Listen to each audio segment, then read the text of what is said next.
de hoje nós vamos falar sobre os verbos de ação, action verbs or dynamic verbs, e os verbos de estado, static verbs. Bom, primeiramente os verbos de ação. Os verbos de ação, como o próprio nome já diz, eles expressam uma ação feita pelo sujeito. Não é uma condição, uma característica do sujeito. Não, é uma ação e tem muita transitoriedade, muita dinamicidade ali. Então, uma ação que eu posso estar fazendo agora, eu posso deixar de fazer no minuto seguinte. Então, é exatamente por isso que são verbos que podem muito bem ser usados no presente contínuo. Então, eu posso muito bem falar I swim twice a week at the club, no presente simples, como também posso falar I'm swimming right now. Estou nadando agora. E posso falar isso justamente porque dali a um minuto eu posso não estar nadando mais. Posso falar I was swimming until a while ago, but now I am able to talk to you. Outro exemplo, eu posso falar I study English at an English school next to my house. Eu posso falar assim no presente simples, mas também posso falar no presente contínuo. I'm studying English right now because I have a test tomorrow. E posso falar assim porque, que nem no caso do verbo nadar, eu posso deixar de estudar inglês no minuto seguinte. É uma ação ali com muita dinamicidade. Então, eu posso falar, por exemplo, I was studying until a minute ago, but now I'm resting. Certo? E essa dinamicidade que vai diferenciar os verbos de ação dos verbos de estado. É um dos fatores que mais diferencia os dois. E agora entrando nos verbos de estado, os stative verbs, são verbos, como o próprio nome já diz, mais estáticos. Isso porque eles costumam se referir a condições, a características da pessoa, coisas que têm uma certa permanência.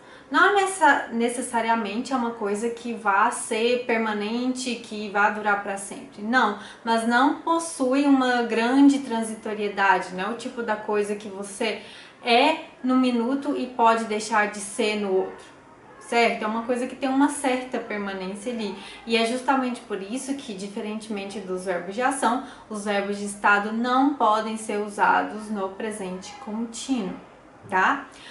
E quais são os tipos de verbos de estado?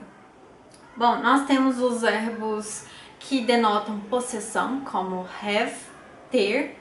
Eu falo I have a car, eu tenho um carro. Eu não posso falar I am having a car, tá? Justamente porque tem essa ideia de uma certa permanência ali. Se eu tenho um carro, eu vou continuar a ter por um bom tempo. Não tem essa de, em um minuto eu tenho um carro e no outro eu deixo de ter. Não tem tanta transitoriedade aqui e é exatamente por isso que é um verbo estático e não pode ser usado no presente contínuo, tá? Bom, outro tipo de verbo de estado é os que denotam um estado do ser, né? E um grande exemplo disso são os verbos to be. Por exemplo, I am a teacher, eu sou uma professora. I am beautiful, eu sou bonita. I am smart, eu sou inteligente. Tá? E aqui a gente vê que há uma condição, a condição de ser professora, a condição de ser mãe, I'm your mother, por exemplo. Pode ser uma característica que eu falei, inteligente, inteligente. Então, são coisas que não têm transitoriedade. Se eu sou sua mãe, sua professora, eu não vou deixar de ser no minuto seguinte. Se eu sou bonita, se eu sou inteligente, eu posso deixar de ser mais pra frente, em um momento posterior, mas não posso deixar de ser no minuto seguinte. Não tem tanta transitoriedade, tanta dinamicidade aqui. Então, é por isso que é um verbo de estado, tá? Outro exemplo de verbo de estado são os que denotam condições físicas. Como, por exemplo, the flower smells good. A flor cheira bem. Ou então, the soup tastes delicious. A sopa está deliciosa. Então, são aqui condições que têm uma certa permanência. né? Ou é ou não é. Se a flor é cheirosa, ela não vai deixar de ser no minuto seguinte. Se a sopa está deliciosa, ela não vai deixar de estar no minuto seguinte. Não vai, né? Pode até acontecer de deixar de ser, assim, mais pra frente. Às vezes a sopa fica ali parada por dias, aí sim, o gosto vai ficando ruim porque estraga, entende? Mas não tem uma transitoriedade ali, precisa de um tempo para deixar de ser, entende?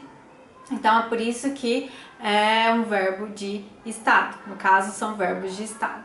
Outro tipo de verbo de estado é o que expressa uma condição mental, é uma questão de parecer ser, do que você acha. Então, por exemplo, alguém me conta alguma coisa e eu pego e falo I doubt that, eu duvido disso. Ou então eu falo I believe in you, eu acredito em você. E eu não posso falar I'm doubting that ou I'm believing in you. Não posso, está errado. É justamente por isso, porque ou eu acredito ou eu não acredito, ou eu duvido ou eu não duvido. Eu posso até mudar a minha opinião, mas depois de um tempo, até que você me convença do contrário, né? Então não tem uma grande transitoriedade ali e é por isso que são verbos de estado.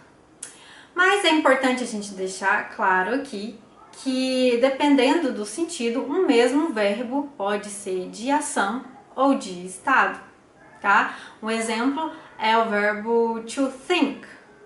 Quando o verbo to think tem sentido de achar, por exemplo, I think you are nice, eu te acho legal, é um verbo de estado, porque é uma condição de eu te achar legal, não é uma coisa que vai mudar muito rápido. Claro que não, pode mudar, mas depois de um tempo, até que você me prove o contrário. Então, ela não tem uma grande transitoriedade ali e não pode ser usada no presente contínuo, assim como os demais verbos de estado. Agora, to think, no sentido de pensar, refletir. Por exemplo, I'm thinking about our conversation. Estou pensando na nossa conversa. Então, aqui o verbo to think é um verbo de ação e expressa uma ação transitória que pode mudar muito rápido. O ato de refletir, de pensar em uma coisa, é algo que pode mudar. Eu posso estar pensando num minuto e deixar de pensar naquilo no minuto seguinte, entende?